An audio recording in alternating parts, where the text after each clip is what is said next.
Hello મિત્રો, સ્વાગત છે તમારું તમારી પોતાની યુટ્યુબ ચેનલ ખેડૂત પોઈન્ટમાં। આજે આપણે વાત કરીશું ખેડૂતોના કાયદામાં થતા ફેરફારોની, જેમાં બિન ખેડૂત જમીન ખરીદી શકશે, ખેડૂત કોણ બની શકે છે, ગુજરાતમાં કયા કયા કાયદાઓ લાગુ થવાના છે અને જમીનના લગતા પ્રશ્નોની વાત કરીએ। ગણોત ધારાના કાયદામાં થતા ફેરફારોની રાજ્ય સરકાર દ્વારા ગણોત ધારા કાયદામાં ફેરફાર કરવા માટેની પ્રક્રિયા સરળ બનાવવાની પ્રક્રિયા હાથ ધરી છે, તેમજ અન્ય રાજ્યોની સ્થિતિનો અભ્યાસ કરવા માટે અધિકારીઓને ગુજરાત બહાર મોકલવામાં આવ્યા છે, તેમજ જૂની શરતની અને નવી શરતની જમીનની હાલની વ્યવસ્થાને સરળ કરી દેવાશે। ગુજરાતમાં હાલના ગણોત ધારા કાયદામાં ધરખમ ફેરફારો કરવા માટેની કવાયત તેજ થઈ છે। એટલું જ નહીં, જૂની અને નવી શરતની સમગ્ર પ્રક્રિયાને હટાવી દેવાનો તખતો ઘડાઈ રહ્યો છે। આ કાયદામાં શું અને કેવા પ્રકારના ફેરફારો થઈ શકે તેમ છે, તેનો અભ્યાસ કરવા માટે સરકારે એક કમિટી બનાવી છે। એ કમિટી આગામી મહિને પોતાનો રિપોર્ટ સરકારને સુપરત કરી દેશે। ત્યારબાદ એટલે કે લોકસભાની ચૂંટણી પછી ગુજરાતમાં હાલના ગણોત ધારાના કાયદામાં આમૂલ ફેરફારો નિશ્ચિત દેખાઈ રહ્યા છે। જો આ ફેરફારો થશે તો ગમે તે વ્યક્તિ ખેડૂત બની શકશે। હાલના જમીનના કાયદામાં ફેરફારો એ રીતે કરાશે કે જેથી સરકારને પ્રીમિયમની આવકમાં કોઈ ફેરફાર તો પડે જ નહીં અને આવક પણ વધી જાય। આગળ વાત કરીએ તો હાલમાં જૂની શરતની જમીનને નવી શરતમાં ફેરવવા માટે કેટલી અરજીઓ આવી રહી છે। અત્યારે ગુજરાતમાં ગણોત ધારાના કાયદા તેમજ જૂની શરત અને નવી શરતની જમીનના કાયદામાં અનેક પ્રકારની વિસંગતતાઓ જોવા મળે છે। જૂની શરતની જમીન અને નવી શરતની જમીનને લઈને અનેક ગૂંચવણો છે।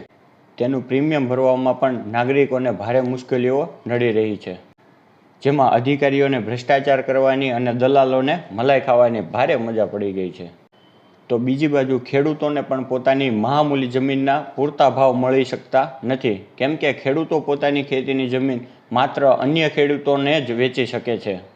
ખેડૂત ન હોય તેવા લોકોને ખેતીની જમીન વેચી શકતા નથી, અને જો અન્ય લોકોને ખેતીની જમીન વેચવી હોય તો સૌપ્રથમ તેને બિન ખેતી કરવી પડે છે, જેમાં કુલ જમીનના જંત્રીના 35થી 40% જેટલું સરકારને પ્રીમિયમ ભરવું પડે છે અને સાથે સાથે અન્ય કેટલાક ખર્ચાઓ પણ થાય છે। ત્યારબાદ આ જમીન ખેડૂત સિવાયની કોઈ પણ વ્યક્તિને વેચી શકાય છે। આ સ્થિતિમાં મોટાભાગે ખેડૂતોને આર્થિક નુકસાન ભોગવવાનો વારો આવે છે। આ સંદર્ભમાં સરકારમાં અનેક વખતે કશુંક ને કશુંક કરવાની રજૂઆતો તો થઈ જ રહી છે। આ વખતે સરકારે પણ કોઈ ઠોસ પગલાં ભરવાનું મન બનાવી જ લીધું છે, જેથી સરકારે 3 થી 4 મહિના પહેલાં જ નિવૃત્ત મહેસૂલ સચિવ શ્રી એલ મીનાના અધ્યક્ષ સ્થાને એક કમિટી બનાવી છે। હાલમાં અભ્યાસ ચાલી રહ્યો છે। જિલ્લામાં અધિકારીઓ પાસેથી મીના ફીડબેક લઈ રહ્યા છે, કઈ કઈ કલમો વધારે કડક છે અને તેમાં કેવા કેવા ફેરફારો કરી શકાય છે। હાલમાં જૂની શરતની જમીનને નવી શરતમાં ફેરવવા માટે કેટલીક અરજીઓ આવી રહી છે, તેમાં શું અને કેટલી મુશ્કેલીઓ આવી રહી છે તેને કઈ રીતે ઘટાડી શકાય તેની સમીક્ષા કરાઈ રહી છે। કાયદામાં સુધારા વધારા કરવા હોય તો વિધાનસભામાં તેની માટેનું બિલ લાવવું પડશે। કમિટીના સભ્યો જુદા જુદા કલેક્ટરો, જમીનના માલિકો અને જમીનના કાયદામાં જાણકારો સાથે સતત મિટિંગો કરીને વિવિધ જાણકારીઓ મેળવી રહ્યા છે। આટલું જ નહીં, કેટલાક સભ્યોને ગુજરાતની બહાર અન્ય રાજ્યોમાં પણ મોકલાયા છે। તેઓ ત્યાં જઈને ત્યાંના ગણોત ધારાના કાયદાની જુદી જુદી કલમો અંગેની જાણકારી મેળવી રહ્યા છે। ત્યારબાદ ગુજરાતમાં ખરેખર શું અને કેવા સુધારા કઈ રીતે થઈ શકે તેનો અહેવાલ તૈયાર કરી કમિટીને સોંપશે। ત્યારબાદ કમિટી આ અંગે એક રિપોર્ટ તૈયાર કરીને સરકારને આપશે। અહેવાલોને આધારે સરકાર આ સંદર્ભમાં કોઈ નિર્ણય કરશે નહીં। સચિવાલયના સૂત્રો જણાવે છે કે આગામી 1 મહિના દરમિયાન કમિટી પોતાનો રિપોર્ટ સોંપી શકે છે, એટલે કે લોકસભાની ચૂંટણી પછી આ અંગેનો નિર્ણય લેવાશે। કેન્દ્ર સરકારની લીલી ઝંડી મળ્યા પછી જ કાયદામાં ફેરફારો કરવાનો નિર્ણય જાહેર કરાશે। કાયદામાં સુધારા વધારા કરવાના હોય તો વિધાનસભામાં તેની માટેનું બિલ લાવવું પડશે। ઓર્ડિનન્સ પણ લાવી શકાય છે। હાલમાં કોઈ નાગરિકને ખેડૂત થવું હોય તો ના થઈ શકે।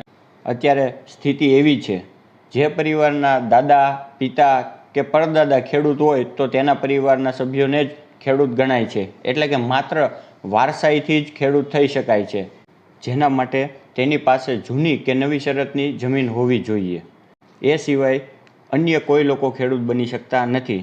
જાણકારો કહે છે કે મહારાષ્ટ્ર અને ગુજરાતમાં ગણોત ધારાનો કાયદો કડક છે, જ્યારે દેશના અન્ય રાજ્યોમાં આ કાયદો છે, પરંતુ એટલો બધો કડક નથી. મોટાભાગના રાજ્યોમાં ગણોદ્ધારાનો કાયદો ખૂબ જ સરળ છે. કોઈ મોટી ગૂંચવણો નથી અને સાથે સાથે ઘણી છૂટછાટો પણ મળે છે. ગુજરાતમાં જો ગણોદ્ધારા કાયદામાં ધરખમ ફેરફારો થશે તો ગુજરાતમાં જ મોટા ગજાના કેટલાક બિલ્ડરો અને ઉદ્યોગપતિઓ માટે ખેતીની મોટી જમીન ખરીદી માટે માર્ગ મોકળા થઈ જશે. આ કાયદામાં ફેરફારો થયા બાદ મોટા ઉદ્યોગગૃહો ખેતીની મોટી જમીન ખરીદી લેશે, એટલે કે જમીનના ભાવમાં અસાધારણ વધારો જણાશે. તેમજ ખેતીની જમીનનું વેચાણ થયા બાદ તેના પર કોન્ક્રીટના જંગલો ઊભા થવાનું જોખમ પણ ઊભું થશે.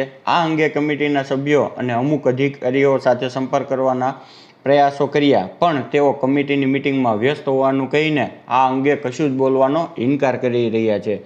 તો મિત્રો, તમને શું લાગે છે, ગણોદ્ધારાના કાયદામાં ફેરફાર થવા જોઈએ? કેવા ફેરફાર થવા જોઈએ એ અમને કમેન્ટમાં જણાવજો. અને સાથે સાથે ચેનલને સબસ્ક્રાઈબ કરજો અને વિડીયોને ગમે તો લાઈક કરજો. થેન્ક યુ દોસ્તો. મળીએ નવા વિડીયો સાથે, નવી અપડેટ અને સારા સમાચાર લઈને.